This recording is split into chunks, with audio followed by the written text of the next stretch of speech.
పొరుగున ఉన్న బంగ్లాదేశ్లో శాంతి భద్రతలు క్షీణించడంతో భారత్ అప్రమత్తమైంది. బంగ్లా సరిహద్దుల వెంబడి బీఎస్ఎఫ్ హై అలర్ట్ను ప్రకటించింది. తాజా పరిస్థితులను సమీక్షించేందుకు బీఎస్ఎఫ్ డీజీ దల్జీత్ సింగ్ చౌదరి, ఇతర సీనియర్ అధికారులు కోల్కతా చేరుకున్నారని అధికార వర్గాలు తెలిపాయి. బంగ్లాదేశ్లో రిజర్వేషన్ల వ్యతిరేక ఆందోళనలు మొదలైనప్పట్నుంచే సరిహద్దులో విధులు నిర్వహిస్తున్న సిబ్బందికి సెలవులను రద్దు చేశారు.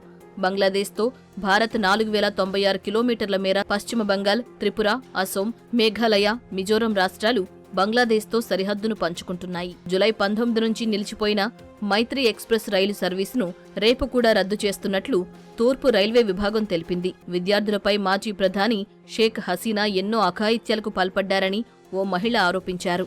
తదుపరి ప్రభుత్వాన్ని ఏర్పాటు చేసేవారు విద్యార్థులపై ఇలాంటి దాష్టీకాలకు పాల్పడకూడదని చెప్పారు. షేక్ హసీనా బంగ్లాదేశ్ నుంచి వెళ్లిపోవడం బాధాకరమని మరో మహిళ అన్నారు. ఇప్పుడు తమకు శాంతి కావాలని అన్నారు.